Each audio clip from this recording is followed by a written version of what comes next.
E se você está aqui hoje, você está procurando ajuda. Você procurou uma igreja que preserva e conserva a palavra escrita de Deus, e essa noite Deus quer colocar uma palavra nova em seu coração. Para que haja uma palavra nova, você tem que acostumar com o tradicional. Nós vamos ler Bíblia, tem 31 mil versículos da palavra de Deus. Nós vamos ler parte deles, amém ou não? Fala para o seu irmão da direita e da esquerda, vamos ler muito Bíblia essa noite, irmão. Abra Deuteronômio capítulo 6. Nós vamos falar um pouco sobre educação de filhos. Agora 12 de outubro comemora-se dia da criança. Quantas pessoas ligam lá em casa para marcar eventos? Nesse dia a gente chega a ter 3 ministrações no mesmo dia. Chega lá, eles alugam aqueles negócios cheios de bolinha para as crianças pular, distribui pizza, um monte de coisa, né? E o pregador, ele geralmente fica no canto, na parede de pé, que não tem cadeira para ele sentar. Aí, que horas que eu vou ministrar? Ó, já, quando der meio-dia, eu tenho outra pregação 2 horas da tarde. Não, 2 minutinhos, o senhor vai comer uma pizza aí, alguma coisa, e nós já vamos passar a palavra para o senhor. O senhor tem 5 minutos. Quer dizer, a prioridade foi os brinquedos, o pirulito. Não que isso não seja importante, né? Mas eu vejo que muitas coisas mudam e nós precisamos formar as crianças para transformar o mundo. Levar a palavra para as crianças.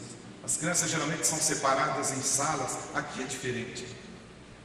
Mas eu viajo o Brasil todo, vejo crianças sendo separadas em quartinhos. Leva as crianças. Criança vai com a tia.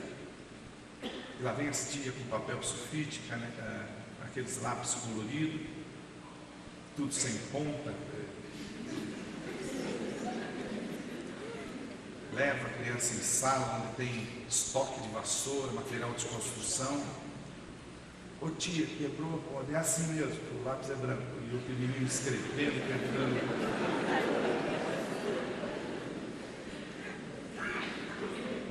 Não tem um culto dirigido a criança e dirigido por criança. Não tem um investimento.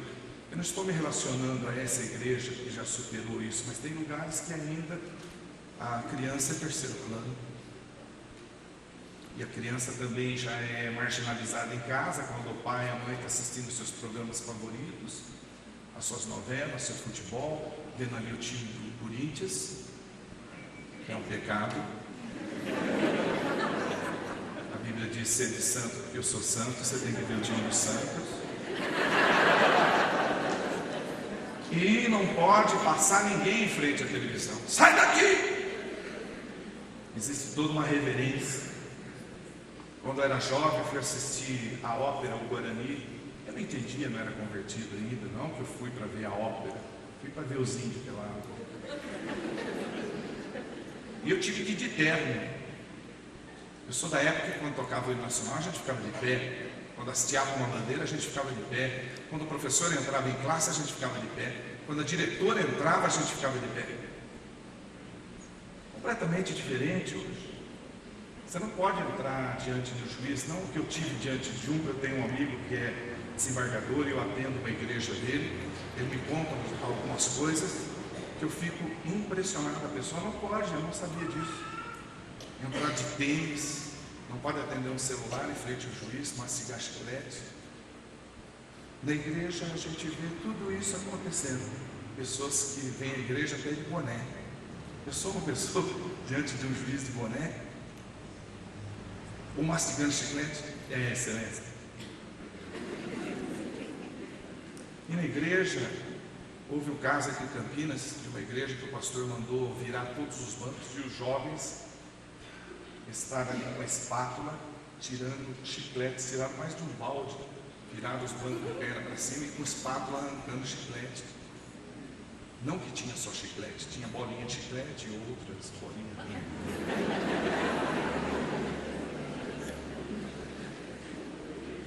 E a pessoa masca chiclete dentro da igreja, diante de uma pessoa que é mais importante que o juiz, o Rei dos Reis, o Senhor dos Senhores aqui. Então eu vejo que nós todos queremos ser discípulos, mas temos que ter reverência. A palavra nos orienta que todos serão discípulos se amarmos os nossos irmãos.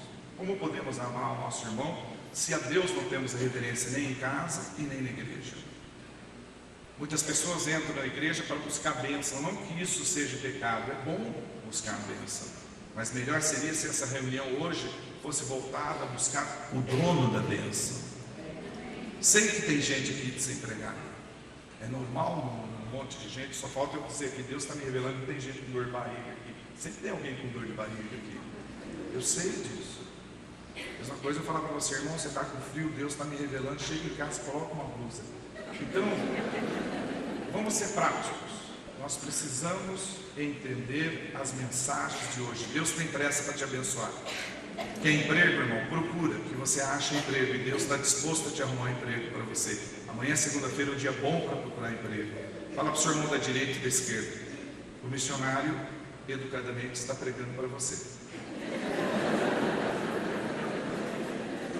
Deuteronômio 6, 7 diz a palavra escrita de Deus que nós devemos enfiar dentro da cabeça da criança a palavra, como se abrisse ela com um serrote, enfiasse a palavra dentro e costurasse a cabeça dela.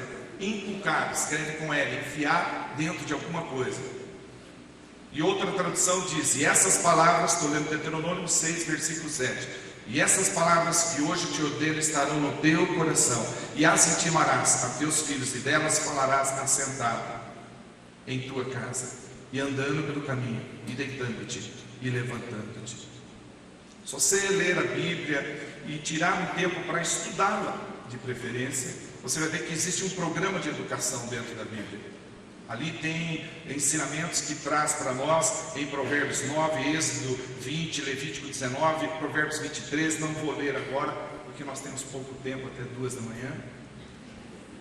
E ali tem um programa de educação que ensina a criança a ter temor a Deus. Ensina o jovem a honrar papai e mamãe. Antigamente os pais olhavam para o filho, se estivesse fazendo uma coisa errada, na hora ele parava, só de olhar. Não que o olhar fosse feio, mas ele olhava, a pessoa largava as coisas na hora. Hoje o pai olha para o menino ou para a menina que está fazendo alguma coisa errada, às vezes está na internet, já quer desligar, desconectar, jogar um pano em cima para não ver. Olha, e ele olha assim, está olhando por quê? Está encarando por quê? Mudou muito de lá para cá.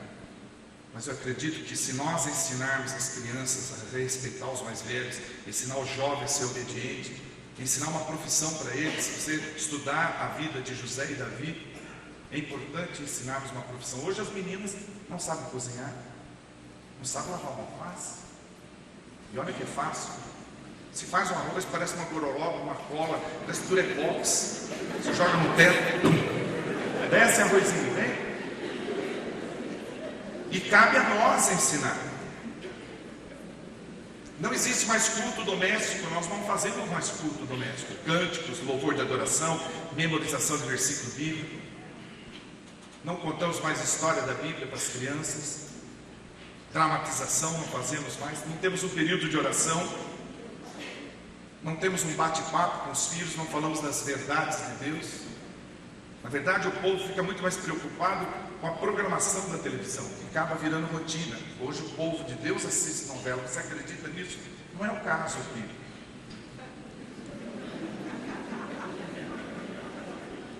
Tem igreja que eu vou, que o povo falta inclusive no culto para assistir novela.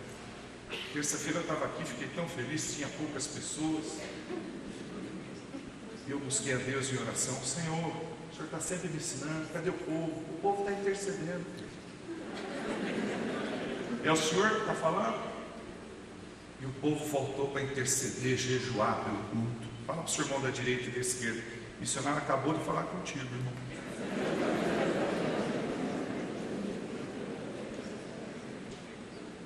Pessoas que faltam no culto para assistir novela. Crianças que assistem novela junto e que têm conhecimento da palavra de Deus. 60% dos 40 milhões de evangélicos nesse país nunca leu o Novo Testamento, segundo pesquisa da Sociedade Bíblica Brasileira. Pessoas que não lê a Bíblia. Nossos filhos têm que estar ligados com as Escrituras Sagradas e com os ensinamentos bíblicos. Nós temos que colocar para eles material com valores cristão, espiritual